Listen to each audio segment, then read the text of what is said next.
श्री महाभारत खिल भागे चतुर्शीतितम अध्याय में श्री कृष्ण का कैलाश पर पहुंच करके वहां 12 वर्षों के लिए कठोर तपस्या में संलग्न होना। वैशंपायन जी कहते हैं, जन्मेजय, तदंतर भगवान श्री कृष्ण ने मुनियों से महात्मा पिशाच का जो वृत्तांत था उसको आरंभ से ही ठीक ठीक कह सुनाया। ये सुनकर के सभी मुनियों को बड़ा विस्मय हुआ। वे बोले, प्रभु, आपके दर्शन से इस पिशाच के कर्म का अद्भुत फल प्रकट हुआ।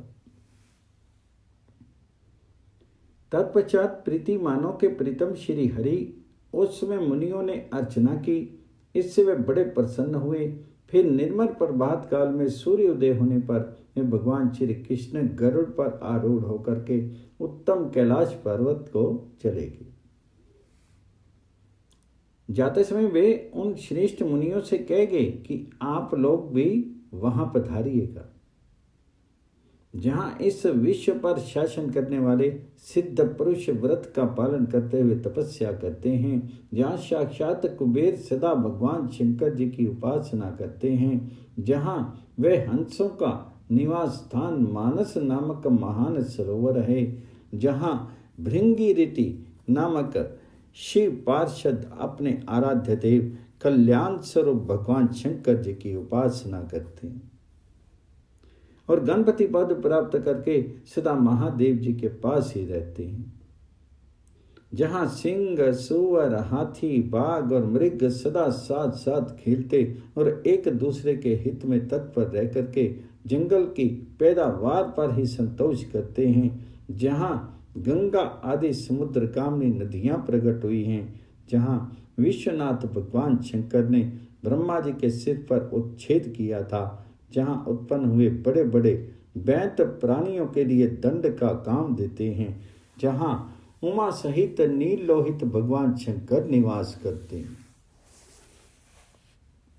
पृथ्वीनाथ, जहां पूर्व काल में ऋषियों के प्रार्थना करने पर गिरिराज हिमान ने कल्याणकारी जगत दाता भगवान शिव को अपनी पुत्री प्रदान की थी, जहां श्री हरि ने बहुत दिनों तक कमलों, शतदलों तथा अपने नेत्र द्वारा भी जगदीश्वर शिव की आराधना करके उनसे सुदर्शन चक्र प्राप्त किया था, जहां सिद्ध और किन्नरगण गुफा का आश्रय लेकर के अपनी प्रीतमाओं के साथ क्रीड़ा करते, आनंदित होते और उत्तम मधु पीते थे। जिस पर्वत को अपनी सारी भुजाओं से उठा करके रावण दिग्विजय से विरत हो गया था, उस महाशैल कैलाश पर आरूढ़ होकर के यदुकुल को आनंदित करने वाले देवकी नंदन श्री हरि मान सरोवर के उत्तर तट पर गए। वे सर्वेश्वर शिव स्वरूप विष्णु हरि वहां तपस्या करने के लिए गए थे। मानव शीधारी जगन्नाथ श्री कृष्ण सिर पर जटा और शरीर में चीर अर्थात वस्त्र धारण किए तपस्या के लिए दृढ़ निश्चय करके पितृभूमि पर बैठे। इस प्रकार वेद स्वरूप गरुड़ नामक वाहन से उतर करके श्री हरि ने वहां 12 वर्षों तक तपस्या करने का विचार किया। जगदीश्वर श्री कृष्ण ने वहां फागुन मास से तपस्या आरंभ की। वे शाक खा करके रहते, जप करते तथा वेद अध्ययन में तत्पर रहते थे। मानव रूपधारी जगदीश्वर श्री हरि किस उद्देश्य से इच्छा अनुसार तप करते थे, इसे हम नहीं जानते। सर्वसम्मत ईश्वर के लिए पुत्र के उद्देश्य से भी तपस्या की कोई संगति नहीं है। वास्तव में ईश्वर का संकल्प प्राणी मात्र के लिए दुर्जेय है।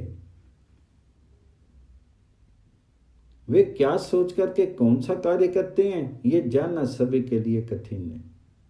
भूतों से सेवित कैलाश पर्वत पर उन दिनों श्री कृष्ण के तपस्या करते समय कश्यप कुमार गरुड़ जी उत्तम तप में लगे हुए उन वासुदेव के हवन कर्म की सिद्धि के लिए समिधाएं जुटाया करते थे। चक्रराज सुदर्शन श्री हरि के लिए फूल चुनता था। पांचजन्य शंख संपूर्ण दिशाओं में सर्वत्र उनकी रक्षा करता था। नंदक खड़ग बड़े यत्न से बहुसंख्यक कुश लाया करता था। कमोद की नामक गदा भी उनके आवश्यक परिचर्या किया करती थी। धनुषों में श्रेष्ठ अत्यंत उग्र शांग नामक धनुष, जो दानवों को भयभीत करने वाला था, सदा भगवान जी के सामने भृत्य के समान इच्छा के अनुसार स्वयं खड़ा रहता था। भगवान श्री कृष्ण सदा बहुत सी समिधाओं द्वारा आहुति देते थे। उस समय कर्म कुशल माधव ने घृत आदि हवनीय पदार्थों द्वारा अग्नि का पूजन करके संक्षेप और विस्तार के साथ अग्निहोत्र कर्म को पूर्ण किया। पहले वह 1 महीने में एक बार खा करके मन को संयम नियम में रखते हुए तप करने लगे। फिर वे केशव प्रत्येक दूसरे महीने तक पर एक बार अन्न ग्रहण करने लगे। इस तरह समस्त बढ़ाते हुए वे 1 वर्ष में एक बार किसी ही अन्न का आहार करने लगे। इसी नियम से वे सारी तपस्या पूर्ण करके जब 12वां वर्ष पूर्ण होने में केवल 1 मास की कमी रह गई, तब वे जगदीश्वर जनार्दन सर्वव्यापी साक्षात सर्वेश्वर श्री हरि अग्नि की स्थापना करके मंत्र पाठ पूर्वक हवन करने लगे तथा आरण्यक का पाठ और उत्तम प्रणव का जप करते हुए भगवान शिव के ध्यान में मग्न हो गए। इस प्रकार श्री महाभारत के खिल्ल भाग हरिवंश के अंतर्गत भविष्य पर्व में कैलाश यात्रा के प्रसंग में श्री कृष्ण की तपस्या का वर्णन विषयक 84वां अध्याय पूर्ण हुआ। श्री महाभारत खिल्ल भागे 85वें में भगवान श्री कृष्ण के समीप इंद्र आदि देवताओं तथा उमा सहित भगवान शिव का आगमन। वैशंपायन जी कहते हैं, जन्मेजय, तदनंतर साक्षात इंद्र अपने उत्तम हाथी ऐरावत पर आरूढ़ होकर के तपस्या में लगे हुए सर्वेश्वर श्री कृष्ण का दर्शन करने के लिए वहां आए। इसके बाद साक्षात भगवान यम श्रेष्ठ महिष पर आरूढ़ होकर के अपने किंकरों के साथ उस उत्तम पर्वत पर आए।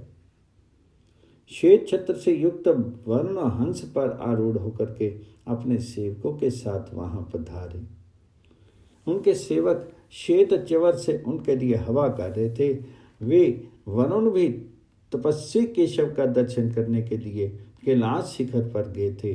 राजन, इसी प्रकार दूसरे देवता आदित्य, वसु और रुद्र आदि भी केशव का दर्शन करने के लिए वहां पधारे थे। राजन, सिद्ध, मुनि, गंधर्व, यक्ष, किन्नर तथा नृत्य और गीत में निपुण समस्त अप्सराएं भी वहां आई। इस प्रकार सब देवता कैलाश पर्वत पर आए। पर्वत नारद तथा अन्य श्रेष्ठ मुनि एवं समस्त देवता आश्चर्य में चकित नेत्र होकर के परस्पर कहने लगे, ये आश्चर्य की बात देखो, ऐसा ना तो हुआ है और ना होगा। जो योगियों के ध्येय हैं वे साक्षात जगत गुरु श्री कृष्ण स्वयं ही तप कर रहे हैं। इस तपस्या का क्या उद्देश्य हो सकता है? इस पर वे सभी समुदायों के लोग विचार करने लगे। तदनंतर जब जगतपति श्री कृष्ण का वह सारा व्रत मूल सहित परिपूर्ण हो गया, तब सकलेश्वर शिव पार्वती तथा भूतगणों के साथ उन लोक हितैषी प्रभु श्री हरि से मिलने के लिए गए। उनके साथ गोहकों सहित प्रिय सखा कुबेर भी थे। सर्वसम्मत ईश्वर भगवान शिव स्वयं सिर पर जटा धारण किए, भूतों और पिशाचों से घिरे हुए, धनुष बाण और खड्ग से युक्त थे। उनके मस्तक पर अर्धचंद्र शोभा दे रहा था। एक हाथ में कुश सहित कमंडलो धारण किए, दूसरे हाथ में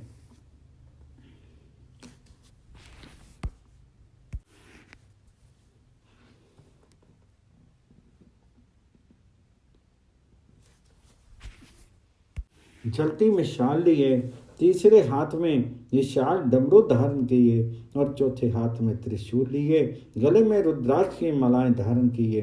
कुछ कुछ पिंगल एवं ताम्र वर्ण के सिर वाले जटाओं से शोभित कल्याणकारी भगवान चंद्रशेखर श्वेत ऋषभ से संयुक्त होकर के बड़ी शोभा पा रहे थे।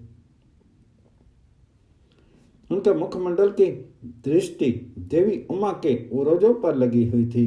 भगवती उमा भी महादेव जी का आलिंगन करके उनका अधर चुंबन कर लेती थी। भगवान शिव का चंद्रार्थ शोभित मस्तक गंगा जी के जल से प्रक्षालित होता था और वे भगवान शंकर उस समय बारंबार देवी उमा की ओर देखते रहते थे। उनके मुख पर भस्म स्वरूप अंग राग लगा हुआ था। बड़े बड़े सर्पों से उनके जटाएं बंधी हुई थी। नरमुंडों की माला से शोभित वे सनातन शिव उस समय भगवान केशव को देखने के लिए उनके पास गए, जिनके सांख्यदर्शी विद्वान श्रेष्ठ महान एवं पुरातन पुरुष कहते हैं। जिन महादेव जी के समस्त गुणों को ही एक श्रेणी के विद्वान 24 तत्व कहते हैं, जिन्हें एकमात्र पुरातन पुरुष कनाद नाम से प्रसिद्ध अजन्मा महेश्वर कहा गया है, जिन सनातन महादेव ने दक्ष यज्ञ का विध्वंस करके देवता और असुरों को भी मार भगाया था, जिन्हें तत्ववेता पुरुष संपूर्ण भूतों का तत्वज्ञ जानते हैं और जिन्हें भूतनाथ, भूत वामन, वामदेव तथा विरूपाक्ष कहते हैं।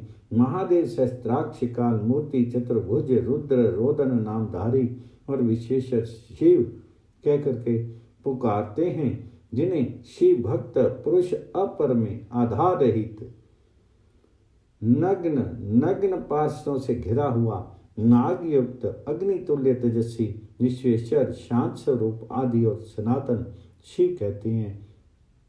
राजन, ये पृथ्वी आदि सारे तत्व उन्हीं की मूर्ति है। पृथ्वी रहित जल, अग्नि, वायु, आकाश, सूर्य, चंद्रमा, यजमान और प्रकृति, ये महादेव जी के 8 विग्रह हैं। ये महादेव महायोगी, गिरीश, नील लोहित, आदिकर्ता, महाभर्ता, शूलपाणी एवं उमा वल्लभ शिव जगदीश्वर श्री कृष्ण का दर्शन करने के लिए भूत समूहों के साथ वहां आए। इस प्रकार श्री महाभारत के खिल्लबाग हरिवंश के अंतर्गत भविष्य पर्व में कैलाश यात्रा के प्रसंग में शिव जी के आगमन का कथा विषयक 85वां अध्याय पूर्ण हुआ।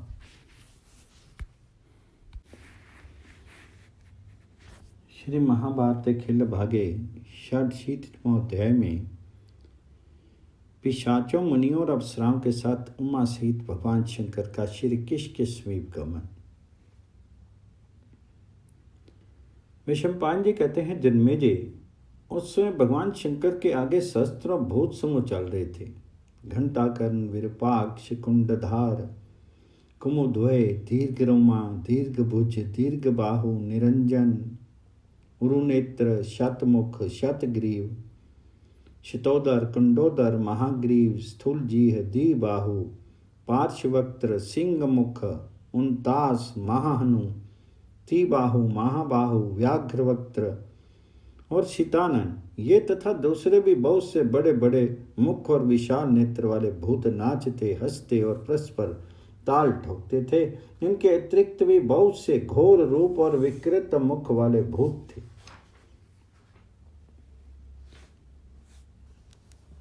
जो मुद्दे खाते, मुद्दों को ढो करके ले जाते और मांस तथा रक्त का आहार करते थे।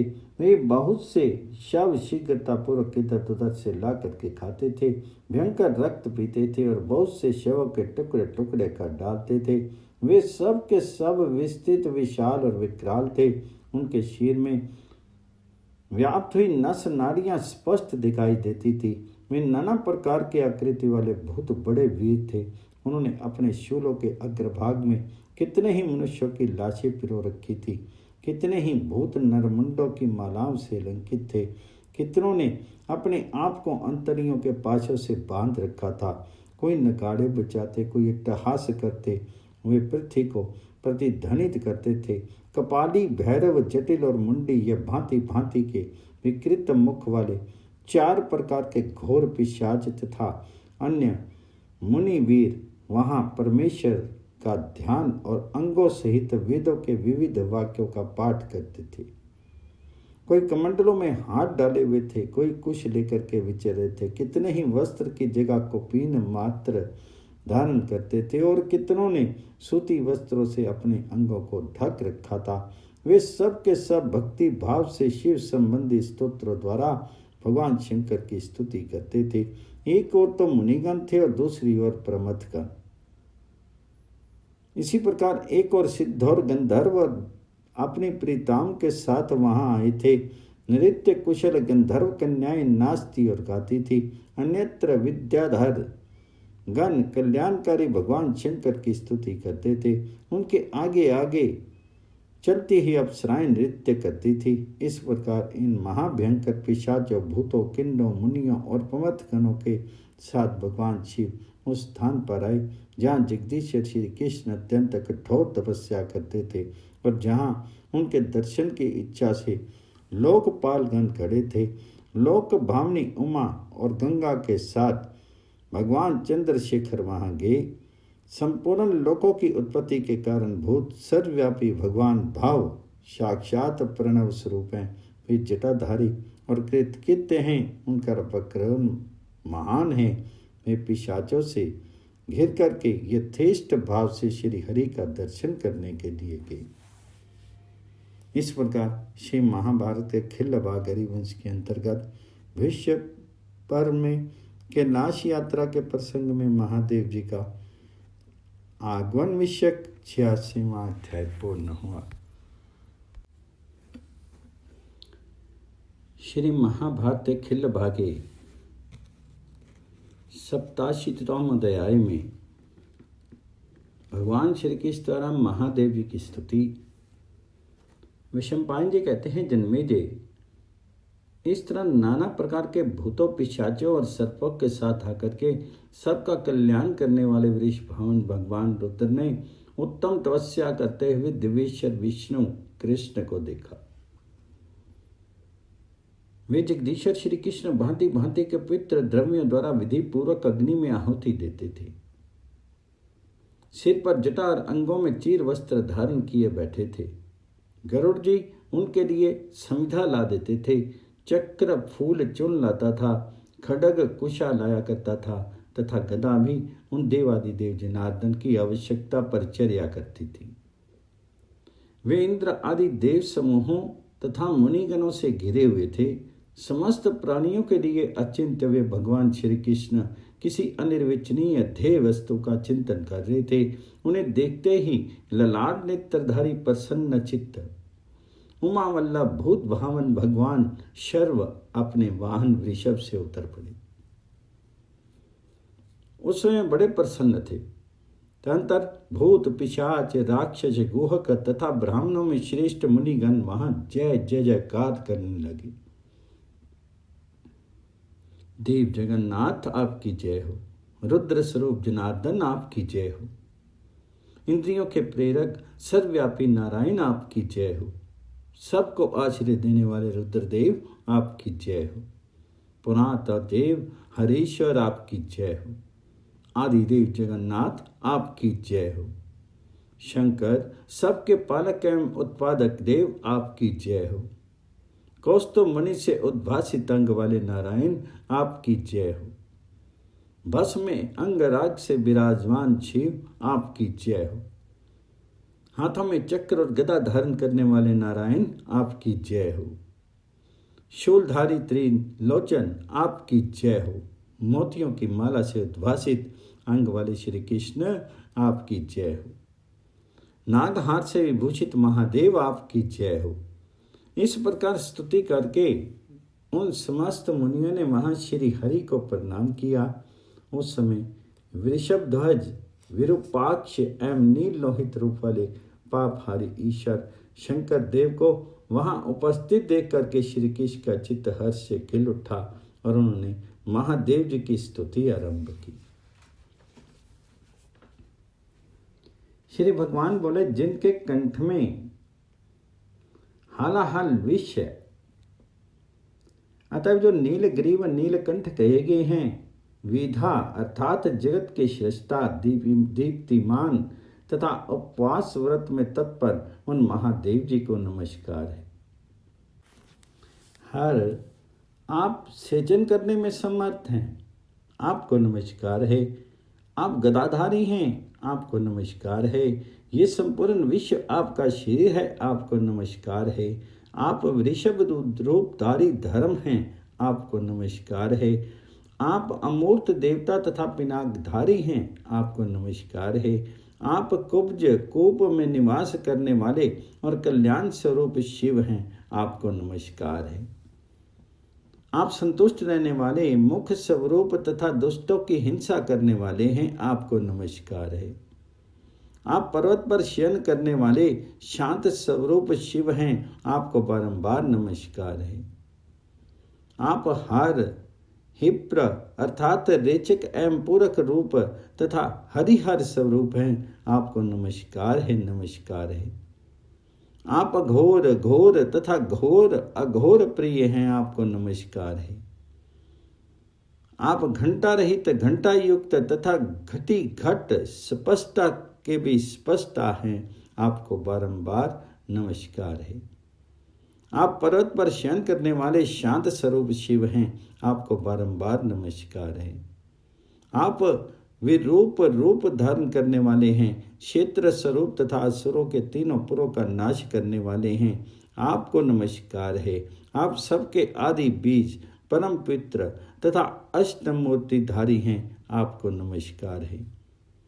आपके हाथ में पिनाक शोभा पाता है, आपको नमस्कार है। आप शूल और घटक धारण करने वाले हैं, आपको नमस्कार है। आप अपने हाथ में खटवांग धारण करते हैं, आपको नमस्कार है। आप गजासुर के चरम को वस्त्र के रूप में ओढ़ते हैं, आपको नमस्कार है। देवताओं के भी देवता, आपको नमस्कार है। आकाश स्वरूप आपको नमस्कार है। हरि रूप धारी आप भगवान हर को नमस्कार है। प्रचंड तेज वाले सूर्य तुल्य आपको नमस्कार है। आप भक्तों के लिए स्वयं भी श्री हरि के भक्त तथा भक्तों को वर देने वाले हैं। देव आप मेघ स्वरूप हैं तथा विश्व रूप धारण करने वाले हैं, आपको नमस्कार है। आप चंद्रदेव को नमस्कार है। आप सूर्य देव को भी बारंबार नमस्कार है। आप प्रधान देवता तथा संपूर्ण भूतों के अधिपति हैं, आपको बारंबार नमस्कार है। आप विकराल रूपधारी मूंड मुंडाए हुए सन्यासी विकृत स्वरूप तथा जटाजूटधारी हैं, भूत भावन आप अजन्मा हैं, आपको नमस्कार है। सूर्य की किरणें आपके केश हैं, आपको नमस्कार है। आपकी अंग कांति पिंगल वर्ण की है, आपको बारंबार नमस्कार है। आप ही मुझ श्री कृष्ण के रूप में पार्थ के साथी बन करके हाथ में चाबुक लिए रहते हैं। आप भीरु से भीरु अत्यंत भयभीत तथा हार महान संहारकारी हैं, आपको नमस्कार है। आप भीति स्वरूप हार तथा भयंकर दैत्यों को भेद देने वाले हैं। दक्ष के यज्ञ का विध्वंस तथा भाग्य देवता के नेत्र का अपहरण करने वाले हैं, आपको नमस्कार है। उमापते आप कैलाशवासी आदि देवता देव में जगत स्वरूप तथा भाव नाम से प्रसिद्ध हैं, आपको नमस्कार है। आप हाथ में कपाल धारण करते हैं, आपको नमस्कार है। आपने ब्रह्मा जी के सिर को मथ डाला है, आपको नमस्कार है। आप त्रिनेत्रधारी होने के कारण त्र्यंबक और त्यक्ष कहलाते हैं, आप भगवान शिव को नमस्कार है। चंद्रशेखर आप वरदायक एवं वर्णीय देवता को नमस्कार है। आप इस समिधा हविष्य ध्रुव एवं कृष रूप है, आपको नमस्कार है। आप शक्ति से संयुक्त नागपाश को पसंद करने वाले विरूप एवं सुंदर रूप धारण करने वाले तथा भद्रपान अर्थात मंगलकारी पेय रस के प्रेमी हैं, आपको नमस्कार है। आप शमशान भूमि में प्रसन्नता का अनुभव करते हैं। जय जयकार का शब्द आपको सदा ही प्रिय है। खर नामक राक्षस आपकी प्रीति का पात्र था। आपका स्वरूप खर्व नाटा है। आप खर अर्थात तीव्र या कर्कश स्वभाव वाले हैं। खर अर्थात गर्दभिया राक्षस आपका ही रूप है। आपको नमस्कार है। आपको मांगलिक वस्तु प्रिय है। आप मंगल में हैं, मंगल रूपधारी हैं। विरूप सुंदर रूप वाले तथा महाभयंकर हैं। आपको नमस्कार है। आप घंटा रूप हैं, घंटा से भूषित हैं और घंटा युक्त भूषण धारण करते हैं। आप तीव्र हैं, तीव्र रूपधारी हैं तथा तीव्र रूप वाले पदार्थ आपको विशेष प्रिय हैं। आपको नमस्कार है। आप नग्न हैं, नग्न रूपधारी तथा नग्न रूप वाले आपको विशेष प्रिय हैं। आप संपूर्ण भूतों के आवास स्थान हैं। आपको नमस्कार है। सबके आश्रयभूत में ईश्वर आपको नमस्कार है, नमस्कार है। आप सर्वात्मा को नमस्कार है। ऐश्वर्य प्रदान करने वाले रुद्रदेव आपको नमस्कार है। आप वामदेव हैं, आपको नमस्कार है। आप महादेव हैं, आपको नमस्कार है। भला कौन ऐसी वाणी है जो अपनी स्तुति के अनुरूप होगी। आपकी महिमा वाणी की पहुंच से बाहर है। कौन पुरुष आपकी स्तुति कर सकता है। स्तुति मानो स्तवनीय महापुरुषों में श्रेष्ठ में ईश्वर, जिसकी जिहा आपकी स्तुति के लिए सचेष्ट हो सकती है। भगवान महादेव, मेरा अपराध क्षमा कीजिए। हर मैं आपका भक्त हूँ, आप मेरी रक्षा कीजिए। सर्वात्म सर्वभूतेश्वर हर, आप निरंतर मेरा संरक्षण करें। देव जगन्नाथ हर, आप संपूर्ण लोगों का सब प्रकार से संरक्षण करें। देव सदा अपने भक्तों से प्रेम करने वाले हर भक्त जनों की सदा रक्षा कीजिए। इस प्रकार श्री महाभारत खिल्ल भाग हरिवंश के अंतर्गत भविष्य पर्व में कैलाश यात्रा के प्रसंग में श्री कृष्ण कृत महादेव स्तुति विषयक 87वां अध्याय पूर्ण हुआ।